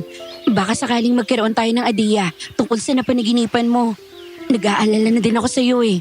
Sabi mo nakakakita ka ng multo kahit sa field natin. Oo, alam ko. Hindi magandang senyalis yun ah. Mapagkakamalan akong may maluwag na tornilyo. Pero ang pasya naming paglalakad para magpahangin ay hindi nasunod. Dahil nakakailang hakbang pa lang kami mula sa bahay, ay nakasalubong namin si Aling Biring. Hinahanap na naman ang tuta niyang si Tala. Tala! Chu! Chuchu! Nasaan ka? Hinahanap na naman si Tala. Sinabi na kasing itali eh. Ano ba naman yan? Mag-aalok pa tayo ng tulong? Oh, ano pa nga ba? Makabayang tungkulin. Matanda yan, alangan naman pabayaan natin. Kita mong iika-ika na maglakad eh. Dala ng aming sinumpaang tungkulin na tumulong sa komunidad, hindi namin natiis si Aling Biring. Kaya naman nilapitan namin siya. Tinanong ng ilang beses tungkol kay Tala at nakihanap na rin kami. Hanggang sa umabot kami sa masukal na parte ng palayan. Tala! Choo! Halika na! Uwi na tayo, kakain na. Aling Biring, saan niyo ba talaga huling nakita o nakasama si Tala? Ay, ang totoo niyan, Alisa. Malayo kasi ang nararating ng akin si Tala. Palagi ko kasi siyang isinasama sa mga lakad ko at sa mga pagkakataon na nandito kami kapag nangunguha ko ng halamang gamot. Sana nandito rin si Aurora para mas marami tayo naghahanap. Nasaan na nga pala si Aurora? Bakit di niyo siya isinama sa paghahanap kay Tala? Si Aurora? Bakit niyo hahanapin sa akin si Aurora? Hindi naman kami nagkita pa ulit. Matapos niya akong bigyan ng inuming melon. Pero sabi ni Mang Banoy, nakitulog daw sa inyo si Aurora. Nagpaalam daw sa kanya. Parang may naririnig akong tahol ng tuta sa banda ron ah. Sa pangunguna ni Tommy, tinakbo namin ang pinanggalingan ng tahol ng tuta. Paghawi namin ng talahib, nakita namin si Tala. Ipit sa isang bear trap ang paa niya at may nakahaing platito na may hilaw na atay sa malapit. Pero hindi maabot ng tuta kung hindi siya makakatakas mula sa bear trap. Nang makita ni Aling Biring ang nangyari sa kanyang alaga, napaiyak na siya. Ako man inaluha. Napakalupit naman. Ang liit lang ng kalaban, bakit kailangan ganunin? Diyos ko, Tala! Sino namang may gawa nito sa iyo? Bakit ka naman sinaktan? Kalma lang kayo, Aling Biring. Pakakawalan natin si Tala. Pagkatapos ay gagamutin ko siya. Dahil mas malapit ang bahay ni Aling Biring, doon na kami dumiretso. Isang simpleng bahay na luma pero hindi nakakatakot. Maraming halamang gamot ang nasa harapan ng bahay niya. Malinis at presko naman ang loob ng bahay niya. Isang lugar na komportable at ligtas. Sa madaling salita, isang tahanan. Hindi ko mapigilan ang sarili ko na magsalita. Ang ganda ng tahanan ninyo, Aling Biring. Maganda? Alam ko kung sino ang ama mo, Alisa. Kumpara sa mga pag-aari ng mga mansyon ng lalaking yun, walang-wala ang bahay na ito. Maaari nga, pero lahat ng iyon, hindi mo may tuturing na tahanan. Kulang sa pagmamahal. Pera at karangyaan lang ang laman. Walang kibo si Aling Biring na nilapitan ako at niyakap. Yung uri ng yakap na hindi superficial, kundi yakap na mainit at may sinseridad. Naramdaman kong tumulo ang luha sa mga mata ko at tuluyan na akong napaiyak nung naramdaman kong marahan niyang hinagod ang likod ko. Nang sa wakas ay tumahan na ako, ginamot ko na si Tala. Maraming salamat sa tulong ninyong dalawa ni Tommy, ha? Mahimbing na ang tulong nitong si Tala. Aling Biring, pwede po bang malaman kung paanong naging alaga ninyo si Tala? 15 taon nang nakalilipas, may iniwan daw na tuta sa barangay hall. Walang may gustong kumukko dahil marami sa mga matatanda dito ang naniniwala sa aswang. Ang bintang ng lahat kay Tala, isa siyang aswang na nagbabalat kayo na tuta. At kinupkup niyo siya. Oo, naaawa ako eh. Dahil kung walang kukup-kup sa kanya, papapatay na lang siya kay Banoy. Hindi ba kayo nagtaka kung bakit hindi lumalaki ang tutang yan? Hindi ako mangmang, Alisa. Abay natural, nahalata ko. Pero inisip ko na lang na baka isa siyang engkanto na hindi makabalik sa kaharian nila. O kung aswang man siya, kagaya ng bintang ng iba, nakahanda naman akong protektahan ng sarili ko. Kung sasabihin ba namin sa inyo na nakita na namin si Tala, bago niyo pa siya naging aso, maniniwala ba kayo? Kailan? 15 taon nakakalipas, isang maulan na gabi, sa harap ng isang bahay sa ilalim ng mga duranta, nakuha namin siya na may malalim na sugat sa kanang balikat. Aling Biring. Salamat ulit sa tulong ninyo kay Tala, ha? Pero pwede bang iwanan na muna ninyo ako? Saka na tayo mag-usap. Ay, medyo sumama ang pakiramdam ko. Obvious na itinataboy na kami kaya magalang kaming nagpaalam sa kanya at umalis na. Pagdating ng hapon, mga bandang papagabi na, nakita namin si Aurora sa kusina. Naghahanda siya ng hapunan pero pipilay-pilay siya. Aurora, nandiyan ka na pala. Kumusta? Ayos naman ako, Tommy. Bakit? Anong nangyari sa'yo? Bakit ka pilay? Hindi ko alam eh. Nagising na lang ako na may benda ako sa may binti. Sa tingin ko, nasugatan ako ng malaki. Tommy, bakit? Anong problema? May naalala akong gagawin ko. Diyan na muna kayo ha. Anong nangyari kay Tommy? Di ko din alam. Dahil matapos naming tulungan si Tala at nung makausap namin si Aling Biring, nag-iba si Tommy. Naging abala siya sa pagbabasa ng mga bagay na hindi ko lubusang naiintindihan. Nalaman ko na lang na madalas na hindi siya nagdo-duty at hinahayaan na lang sa kahalili niya ang pagtingin sa mga tao. Isang araw na patamang walang masyadong pila ng pasyente sa akin. Nakatikatihan ko na silipin si Tommy. Kaya pagdating ko ng bandang tanghali, naisip kong baka may maitulong ako pero hindi ko siya nadatnan. Alaysa, bakit? May kailangan ka ba sa akin? Mang Banoy, bakit nandito kayo? Tumulong lang ako dito kay Doc Henry. Alam niyo ba kung nasaan si Tommy? Tayo na sa labas. Doc Henry, maiwan ko muna kayo saglit ha. Kausapin ko lang si Alaysa. Ano ang problema, Mang Banoy? Bakit kailangan pa nating lumabas? Ayokong magtunog nagsusumbong. Pero ang totoo niyan napakadalang nang pumunta ni Tommy dito sa klinika. Nagre-reklamo na nga si Doc Henry kaya tinutulong-tulungan ko na lang. Ano kayang nangyayari sa lalaking yun? Kahit si Aurora nadadalas din sa paglabas. Napansin mo ba siya ngayong umaga? Hindi. May ilang araw na nga si Aling Rosa naghahanda ng pagkain. Akala ko naman may iba kayong ipinagagawa sa kanya kaya hindi na ako kumikibo. Sinagot niya lang ako ng kung anong hindi ko maintindihan. Pagkatapos sinabing siya na ang bahala. Bahalang ano? Yun agad ang pumasok sa isip ko. May kung anong bumabag-habag sa akin. May nangyayaring kakaiba dito. Dahil sa pag-iisip ng kung ano-ano, nalimutan ko na kumain ng hapunan at nakatulog na ako. Ilang oras na siguro akong tulog nang biglang nakarinig ako ng mahinang katok sa pinto ko. Pagtingin ko sa orasan, pasado 11:00. Inaantok-antok pa ako nung buksan ko ang pinto. Para lang tuluyang magising dahil biglang tinakpan ni Tommy ang bibig ko at dali-dali akong kinaladkad papasok ng kwarto. Ano ba? Please, huwag kang maingay. Kailangan kitang kausapin. Ano bang kalokohan to ha? Bakit tayo pumubulong? Tsaka, ano ba yun? Ang baho mo. Kailan ka ba huling naligo? Saka na natin pag-usapan yan. Makinig ka muna sa sasabihin ko. Kutob ko. Aswang si Aurora. Ano? Saan naman ang galing yan? Tsaka, saan ka ba kasi nagpupunta? Pati trabaho natin dito, pinabahabayaan mo na. Galit na si Doc Henry. Buti nga't hindi nagsusumbong Dahil kasi ang paniniwala niya, malakas tayo sa lalaking yon. Alaysa, tulungan natin si Aurora please bago mauli ang lahat.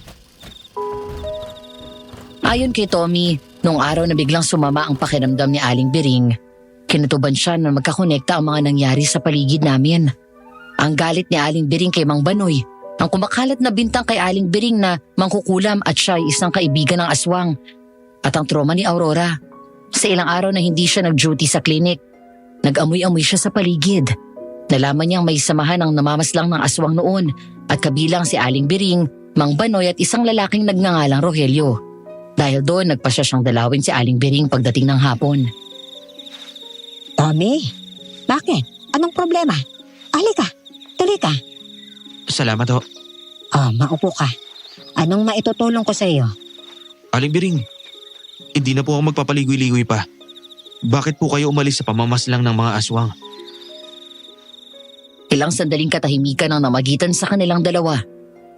Bago walang kibong tumayo si Aling Biring. Pumasok siya sa isang kwarto at paglabas niya ay may dala na siyang album. Para saan mo itong album? Tingnan mo ang mga larawan dyan. Habang sinasagot ko ang tanong mo, kabataan kami noon. Labas-masok ang mga dayo sa lugar na ito. Gayong wala namang ibang makikita rito kundi iilang pasyalan. Baka naman dahil sa lupang pwedeng pagsakahan. Iyon din ang unang naisip ng mga taga rito hanggang sa nagkaroon ng kaso ng mga pinapatay dito sa lugar namin. Karamihan ay mga dayo ang natatagpo ang parang nilahapan ng kung ano. At iniisip niyong aswang ang may gawa nun? Noong una, hindi. Hanggang sa napatay ang kapatid na babae ni Banoy. Doon niya itinatag ang samahan ng mga namamaslang ng aswang. Katawang niya kami ni Rogelio. Matalik namin siyang kaibigan at kasintahan ng kapatid ni Banoy. At may napatay na bang kayong aswang? May ilan, pero maraming pinaslang si Banoy. Tinutugis niya sila hanggang sa... Sino ang babaeng ito? Nakakita si Tommy ng larawan ng isang babae sa album, kasama ang lalaking nagngangalang Rogelio. Yun ang babaeng nakikita niyang nagpapakita sa kanya, na panayang sabi ng, tulungan mo siya. Siya si Estrella, ang naging asawa ni Rogelio. Nanay ni Aurora, isa siyang aswang na lobo, pero hindi siya kumakain ng tao. Nung maging mag-asawa sila, hindi na iwasang maging aswang si Rogelio dahil sa pag-iisa nila. Natanggap ni Mang Banoy yon? Hindi. Ikinagalit niya pa nga noong ipaalam sa amin ni Rogelio na nahawa siya ng pagkaaswang at titigil na siya sa panunugis ng mga aswang. Kaya naman, itinago ko sila. Pero tinugis sila ni Rogelio para puksain.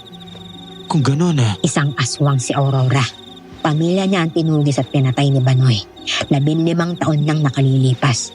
Siya ang bunsong anak na pilit hinahanap ni Banoy upang patayin. Hindi ko napigilang sumingit sa pagkukwento ni Tommy at itanong ang kutob ko. Isang simpleng tango ang binigay niya sa akin at iniabot ang isang lumang libro. Hiniling niya sa akin na basahin ang nilalaman noon tungkol sa mga lobong aswang. Doon ko naintindihan.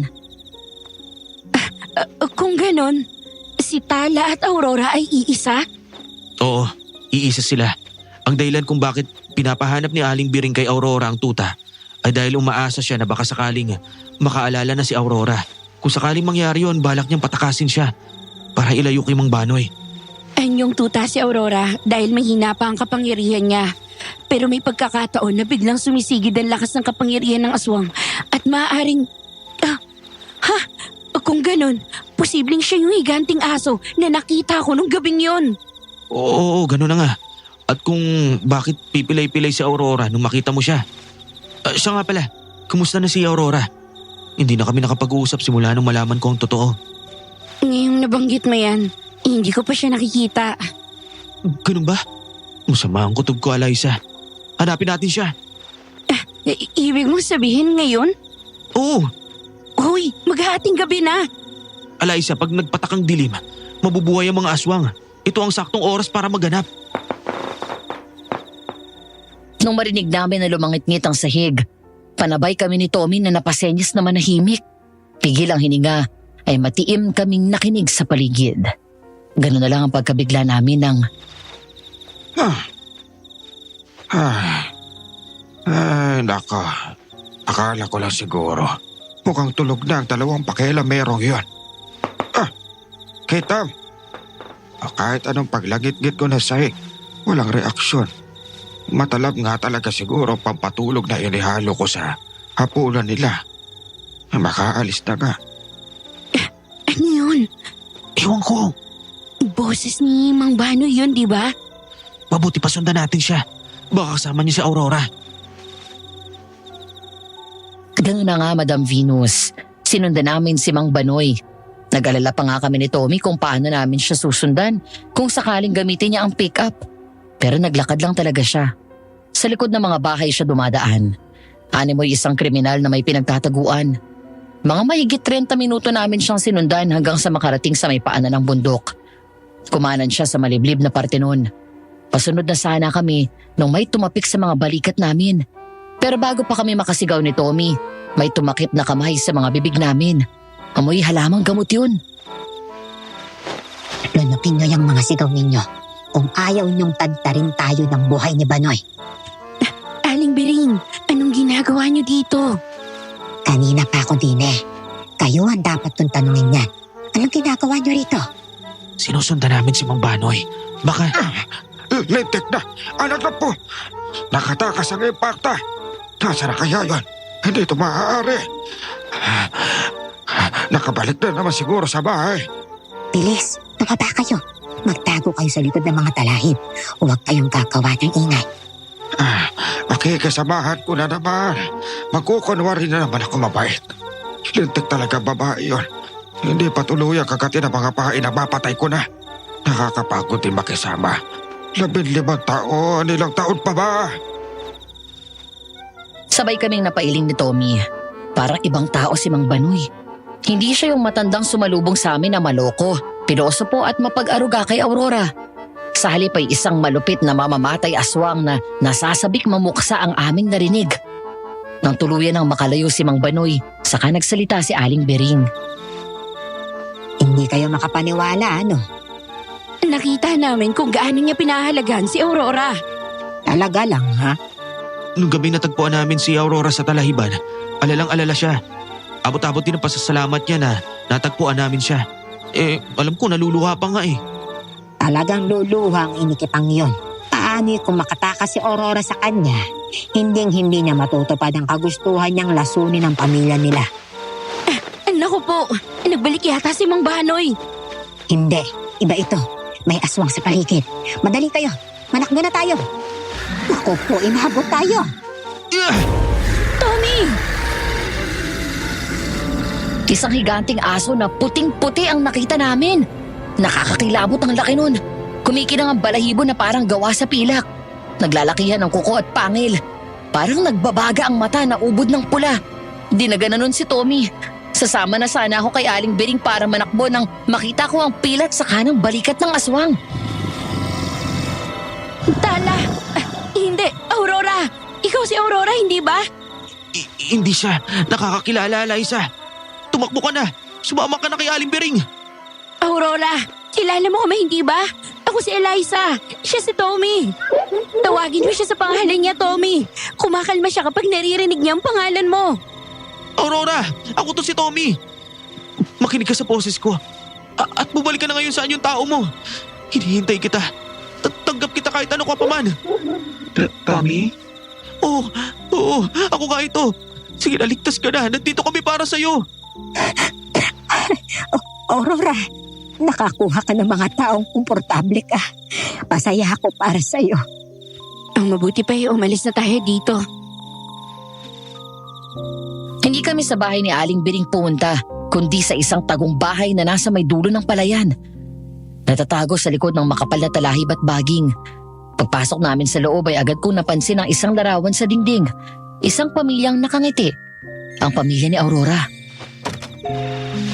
Pumasok kayo, bilis! Ilapag mo dito sa sopa si Aurora habang hinihintay natin siyang magkamalay. Ito pong nasa larawan. Pamilya po ni Aurora. Bahay nila itong pinuntahan natin. Regalo ko ang bahay na ito sa aking mga kaibigan. Lupa't bahay na minana ko sa aking amang magsasaka. Nang ipaalam sa akin ni Rogelio na nahawa siya ng pagkaaswang at nagdadalang tao si Estrella, ibinigay ko na ito sa kanila. Dakila kayong kaibigan, Aling Bering. Hindi iyon kadakilaan, Alisa. Iyon ay dahil sa nagmamahal ako. Lihim kong iniibig si Rogelio at itinuring ko ng parang kapatid si Estrella. Ayoko silang mawala sa akin.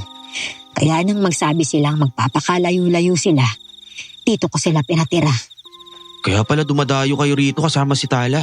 Umaasa kayo na kung makita niya itong lugar na to, magbabalik ang alaala ni Aurora. Pero paanong hindi na ito nakikita ng ibang tao? Mahika negra ng pagkukubli. Gamit ang dugo ni Estrella at Rogelio. Ibinahayad ko ang aking kakayanan na manggamot.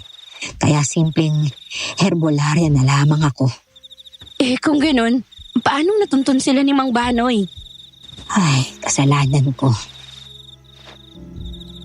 Isang araw bigla na lang nagsabi si Mang Banoy sa samahan na kakalas na siya at itigil sa pagiging manunugis ng aswang.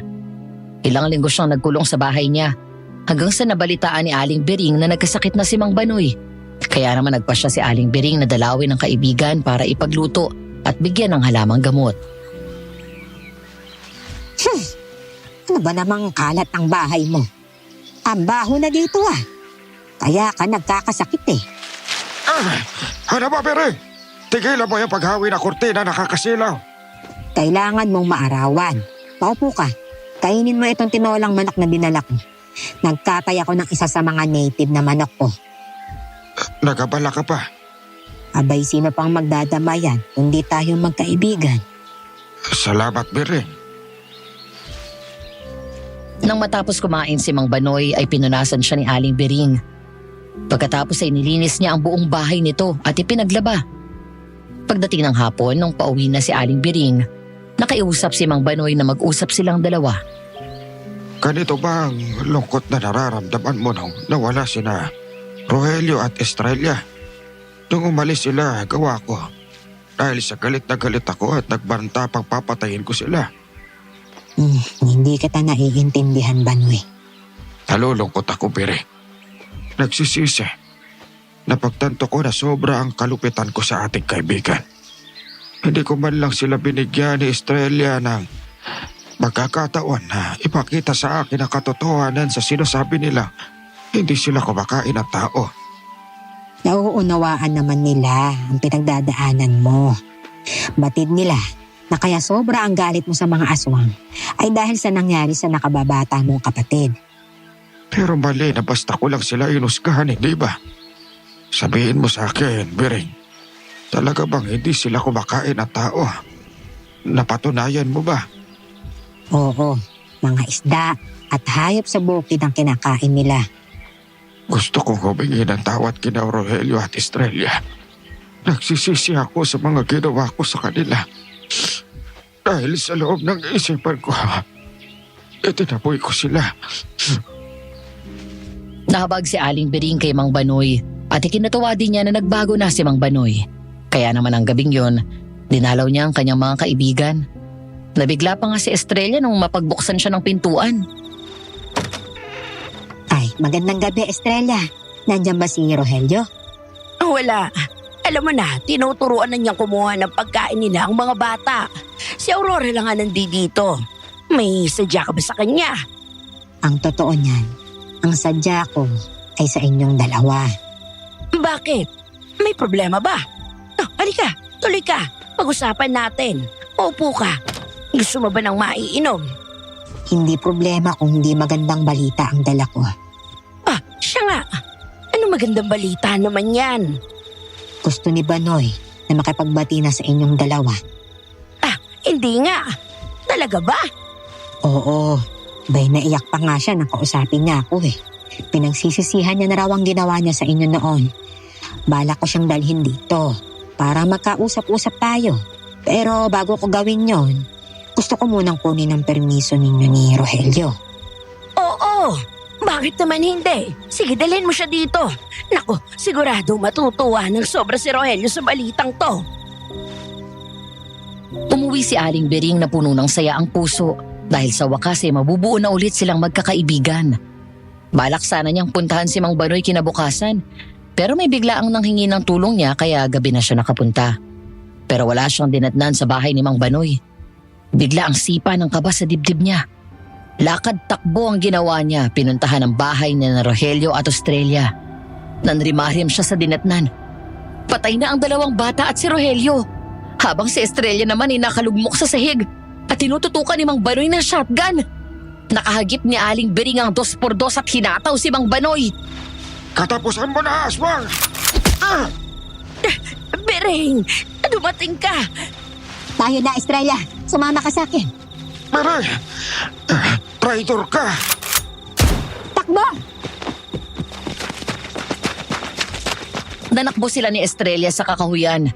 Tumigil lang sila nung tingin nila naligaw na nila si Mang Banoy. Abot-abot ang hiling ng tawad ni Aling Bering sa kanyang kaibigan. Patawarin mo ko, Estrella. Ako ang may gawa. Hindi, Bering. Wala kang kasalanan. Talagang hayop lang si Banoy. Kumatok siya sa tahanan namin. Ang sabi niya, itinuro mo ang bahay nila. Tanda ng pagtitiwala mo sa intensyon niya. Hindi ko itinuro sa kanya. Ay naku po, nasundan niya siguro ako kagabi nang puntahan ko kayo. Pinabuksan siya ni Rogelio. Sinalubong na maganda. Bigla na lang sinaksak niya ng krus si Rogelio sa balikat. At pagkatapos ay pinakita sa amin ang wala ng buhay na katawan ng aming panganay. Katawan, kasalanan ko ang lahat. Sana hindi ako naniwala sa kunwari niyang pagsisisi. Nandito siya. Nasundan niya tayo. Paano nang nalaman kung saan tayo nananakbo? Tayo na, malakbo na tayo. Ah! May sugat ka. Natural may sugat ka, Estrella. Sinigurado ko masusugatan kita para masundan ko ang patak ng dugo mo mula sa mga sugat mo. Tama na, Banoy. Tumigil ka na. Maawa ka. Napatay mo na si Rogelio. Kahit man lang si Estrella ay pabayaan mo na. Umalis ka dyan, Bering. Huwag kang humarang. Hindi mo ako maaawat. Salot ang mga aswang. At ang babaeng niya na may kasalanan kung bakit nahawa si Rogelio, dapat sa kanya ipuksahin. Hindi. Kakailanganin mo akong patayin. Bering! Nahilo si Aling Bering dahil sa lakas ng pagtama ng puweta ng baril sa sentido niya. Tanging mga hiyaw ni Estrella ang narinig niya hanggang sa tuluyan siyang mawala ng malay. Nang magising siya, tanging ang bangkay ni Estrella na tadtad ng saksak ang namulatan niya. Muntik na niyang hindi makilala ang kaibigan dahil sa halos durog na ang ulo sanhi ng tama ng shotgun.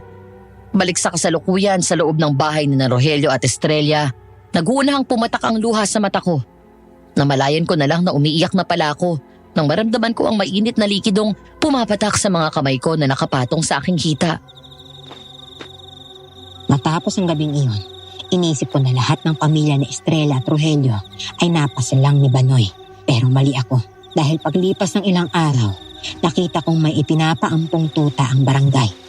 Alam kong si Aurora iyon. Pero paano pong napunta si Aurora kay Mang Banoy? Ang sabi niya, sumalpok daw po sa tagiliran ng pick-up niya. Unang beses na nag-anyong tao ulit si Aurora noon.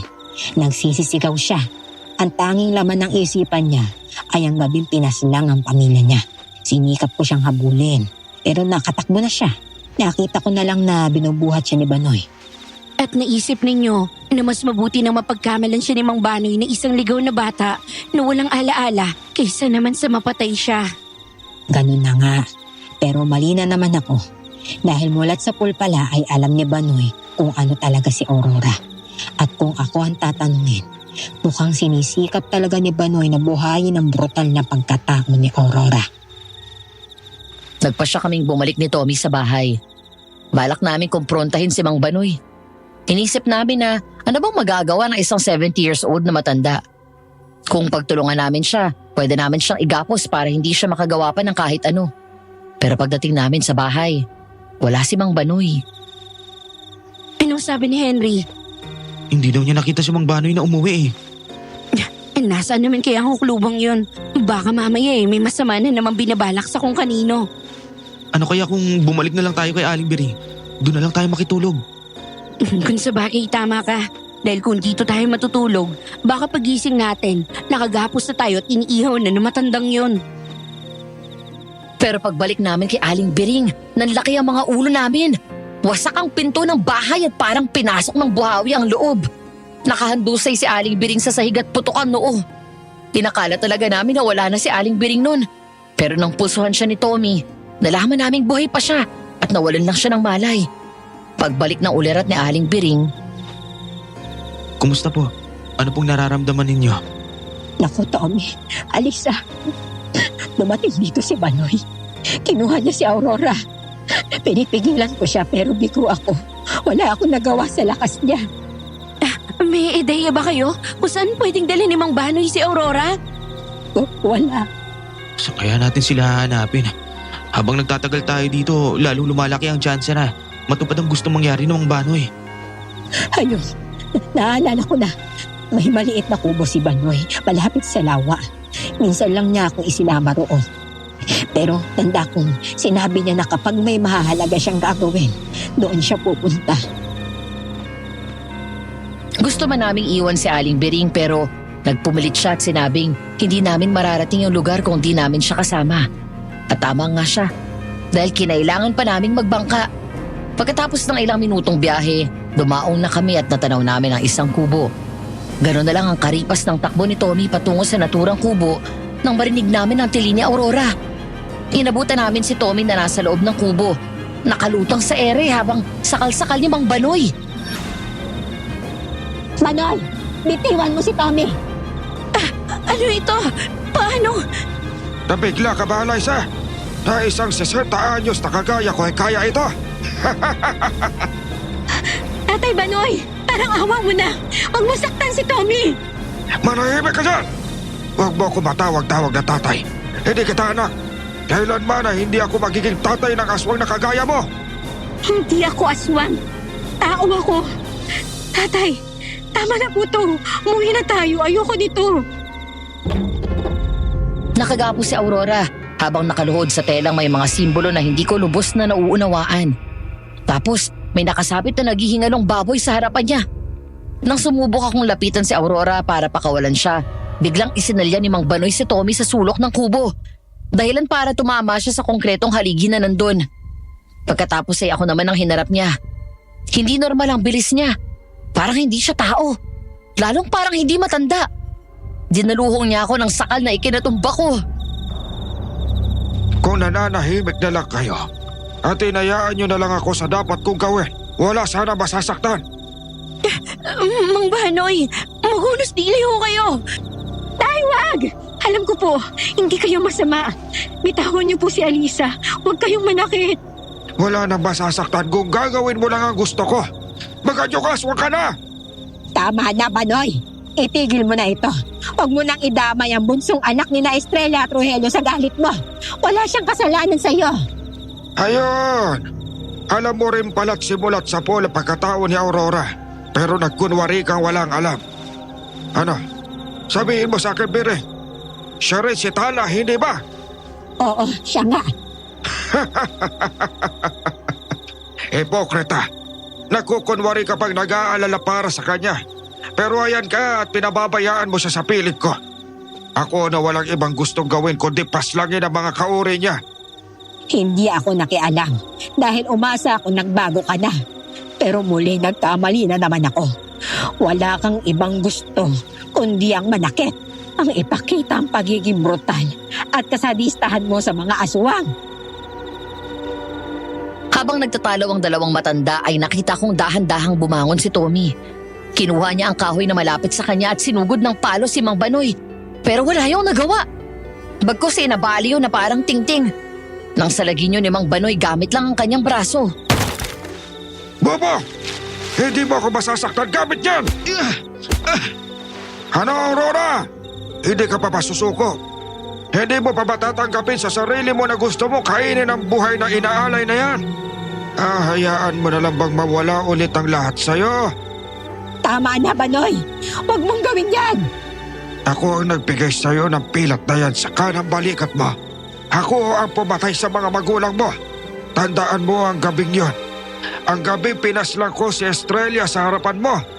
Ang gabing isinakripisyo ng ina mo ang buhay niya para lang makatakas ka. Pagkasabi nun ay inililis ni Mang Banoy ang pantalon niya upang ipakita ang kanang binti niya na may malalim na peklat. Nangingintab ang balat mo na parang nakadikit na lang sa buto at wala nang laman. Ani mo'y kinainan yun ng laman ng kung anong mabangis na hayop. Oo, kagat ito ng ina mo. Hindi! Ayoko! Ayoko maalala! Inay! Itay! Kuya Angelo! Kuya Angelo! Ang mga sigaw ni Aurora ay naging angil hanggang sa naging alulong yun. Nagbagong anyo siya at naging isang dambuhalang puting asong aswang. Ang mismong aswang na nakita ko sa bintana ng klinik ko nung gabing nakita ulit ni Tommy ang multo ni Estrella. Sa wakas, sabi ng anumang pagkukunwari ninyo mga aswang, lalabas at lalabas ang pagkahilig ninyo sa laman ng tao. Sige, sugurin mo ko. Galit ka, hindi ba? Gusto mo akong labain? Aurora, huwag kang makinig sa kanya. Hindi ka masama. Hindi masamang aswang ang pamilya mo. Sige na, umalis ka na. Tumakbo ka na. Tumahimik ka, Bereng! Kay tagal ko hinintay ito. 15 taon. 15 taon ako naghintay at nagtiis. Sa wakas, mapupuksa ko na ang buong pamilya ninyo. Sumugod ang dambuhalang asong aswang. Pero parang tuta lang yun na paulit-ulit na sinampiga ni Mang Banoy. Hanggang sa malugmok ang aswang. Nang makita ni Mang Banoy na nahihirapan na yung kumilos, sinakal niya yun. Para siyang hindi 70 anyos sa uri ng kakaibang lakas na pinapakita niya. Anong ginawa mo, Banoy? Anong ginawa mo sa sarili mo? Huwag mo sabihin. Oo, Pere. Minsan, para matalo mo ang mga halima, kailangan maging halimaw ka rin. Inialay ko ang sarili ko sa impacto at nang maging impacto rin ako para papatay ko ang aswang na ito gamit ang sarili kong mga kamay. Sinubukan ni Tommy na umawat, pero maging siya hindi pinalampas ni Mang Banoy. Gamit ang isang kamay, sinakal siya ni Mang Banoy at talagang may intensyon na tuluyanin siya. Ikaw, ilang beses na kita pinalampas. Pero mukhang gusto mong mauna. Pues, magbibigay kita! Bitawan niyo, kaibigan ko! Hayop kayo, Mang Banoy! Sabi, para kayong mga langaw. Ayaw din niyo magsitigil. Etong sa inyo! Sumugod ako para patigilin si Mang Banoy pero bigo din ako. Habang sakal niya si Aurora at Tommy, tinadyakan niya ako gamit ang kaliwa niyang paa. Naramdaman ko na lang na humataw ang likod ko sa isang maliit na tokador. Halos panawan ako ng ulirat sa sakit. Tumalsik pala ako sa lakas ng pagkakatadyak niya sa akin. Doon ko narinig na muling umalulong ang asong aswang. Mas malakas, mas mahaba. Kasunod nun, nagbago ng anyo ang asong aswang. Naging malaking lobo na may itim na balahibo. Walang ano-ano'y nabaliktad ang sitwasyon. Nabitawan ni Mang Banoy si Tommy at siya nang nakalutang sa ere, sakal-sakal ng aswang. Aurora, Ineng, makinig ka sa akin. Hindi ito ang gusto ni Estrella at Rogelio para sa'yo. Hindi ka masamang tao. Muling nagbagong anyo si Aurora. Nagbalik siya sa formang tao, pero nandun pa rin ang katangian ng isang aswang. Magulong buhok, busangot na muka, nanilisik na mga namumulang mata, mahahabang kuko at naglalakihang pangil. Nang magsalita siya, punong-puno yun ng puot. Pinatay na lalaking ito ang pamilya ko. Sinalubong siya ng maayos ni Titay ng gabing yun. Nang makaawa si Inoy sa kanya. Anong nakuha namin? Ha? Pinatay niya ang buong pamilya ko.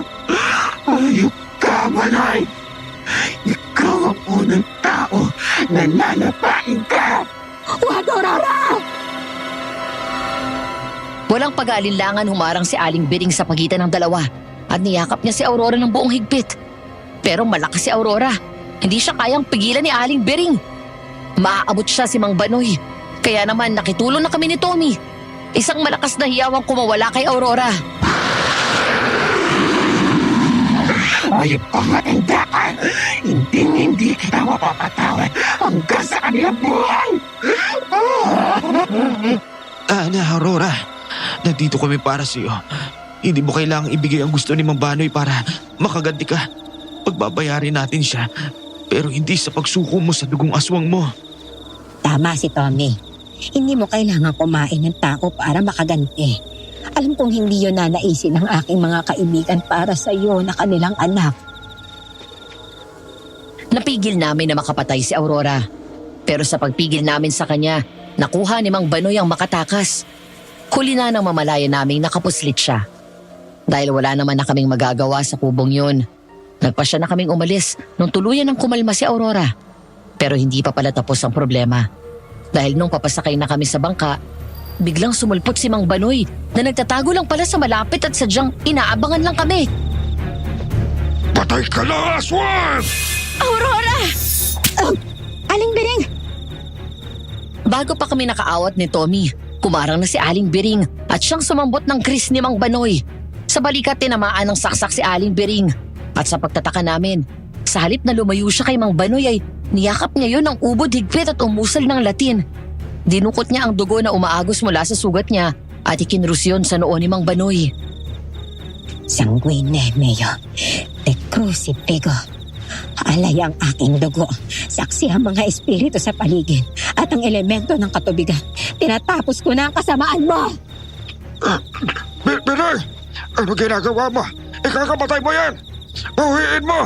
Bawiin mo ito! Bitawan mo ako! Hindi ba, Noy? Dapat ay noon ko pa ito ginawa. Sa ngalan ng aking mga ninuno, inaalay ko ang aking buhay. Tigil mo na yan, Beryl! Kailangan ko papatayin ang salot na yan! Ang anak ng babaeng nang agaw ng lalaking mahal mo at siyang binahal ng aking kapatid! Kunin niyo na din kami bilang kabayaran sa lahat ng aming kasalanan. Nakakakilabot ang sumunod na eksena. Mula sa lawa ay naglalaki ang mga galamay ang lumabas at pumulupot kay Aling Biring at Mang Banoy. Kumuwala si Aurora sa pagkakayakap ni Tommy at tinakbo si Aling Biring. Pilit niya yung hinihigit paalis sa tubig ng lawa.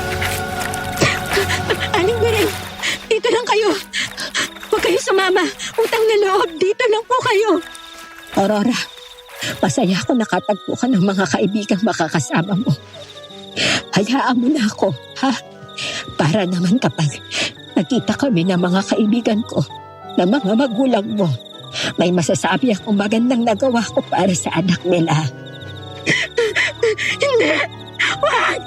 Ayoko! Tommy, Alisa, bahala na kayo sa aming Aurora. Aling Biring! Niyakap ni Tommy si Aurora at hinayaan niya itong umiyak sa kanyang dibdib. Sa pagsilip ng mga unang sinag ng araw, isang aparisyon ang nakita naming tatlo. Ang multo ng nanay ni Aurora, si Estrella. Maraming salamat sa inyo. Mamuhay ka ng maligaya, anak. Palagi lang ako sa tabi mo. Mahal na mahal kita. Maraming salamat po, Inay. Salamat po sa hindi niyo pag-iwan sa akin.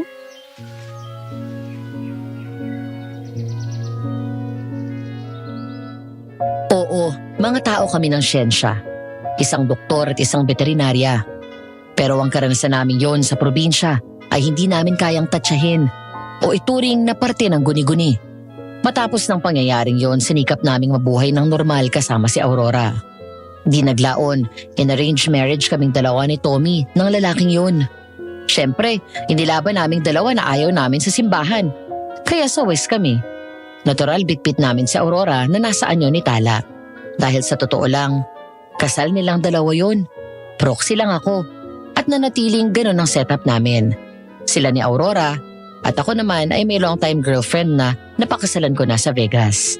Ipinakita sa akin ang karanasan namin yon na may pagmamahal na sadyang mapagbigay. Handang gawin ang lahat para sa taong pinapahalagahan nila. Magdaan man ang ilang taon, kahit pa matagal nang yumao yung tao, dala-dala pa rin nung naiwan yung pagmamahal. Hindi nagmamaliw. Pinatunayan din noon na totoo ang multo at ang pagmamahal ng isang ina ay hanggang sa kabilang buhay. Pero ang pinakatumatak sa akin ay ang aral na tinuro sa akin ng karanasan na yon, na totoong may mga ipinanganak na halimaw. Ang ilan ay naging halimaw dala ng sitwasyon at pagkakataon. Pero ang pinaka nakakatakot ay ang mga halimaw na nagsusuot ng maskara sa anyo ng taong lubos nating pinagkakatiwalaan. Dito ko na po tinatapos ang aking sulat, Madam Venus. Lubos na gumagalang, Alisa.